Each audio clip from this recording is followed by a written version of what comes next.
Welcome everyone to the Fishbowl Inventory Tip of the Week. This week we'll be discussing Fishbowl Inventory 2012.7. Let's get down to business. A new feature added to Fishbowl 2012.7 is the ability to have the carton weight calculated based off of the items in the carton.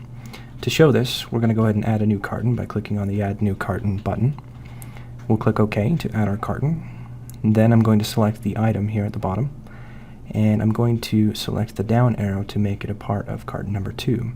As you notice, that item now changes the total carton weight of carton number 2, as well as the carton weight of carton number 1. A new field has been added now to Fishbowl 2012.7 that is called the Ship Service field. To take a look at this, we're going to go ahead and actually open up a customer. We'll go click on the Details tab, and in here we notice that we have the Default Shipping Service field. And here I'm going to set my default carrier and then the service for that carrier that will appear by default on the sales order. I'm going to save my changes. We'll go ahead and go back to a sales order. I'm going to click on New to create a new sales order. We'll enter in our customer. We will also enter in a product. And then what I'm going to do is click on the Details tab and take a look at both my carrier information, and as you notice, the ship service is also automatically generated based off of those defaults. I'm going to save that sales order, and then I'm going to create a new one, and I again will enter in a customer, this time a different customer.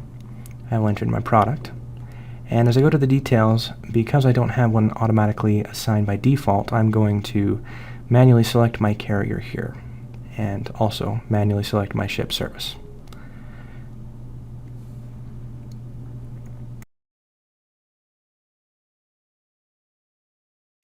Another feature added to Fishbowl Inventory 2012.7 is the vendor hyperlink in Receiving.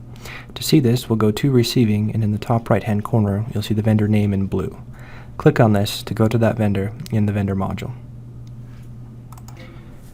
PO item fulfillment date is now set by lead time of the vendors in 2012.7.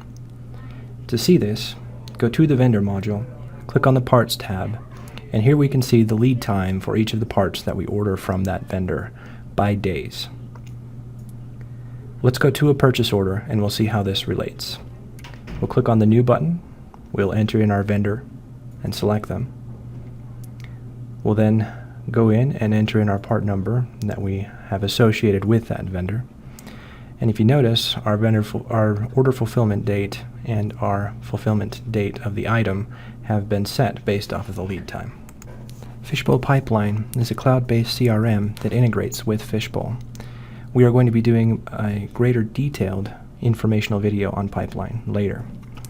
To look at the features of this, we'll actually go to Fishbowl in the product module, and there's a button here for Push to Fishbowl Pipeline. As we click on that, it'll actually move our information over to Pipeline, and that information would be the units of measure, products, and inventory quantities. This is syncing live time. Once it is complete, we'll go ahead and click on the OK button, and then we'll jump into Pipeline. Here we'll click on the Inventory button, and if we click on Search, that will refresh our list, and here is our list of items by name, description, price, quantity, and UOM. And that's the Fishbowl Tip of the Week.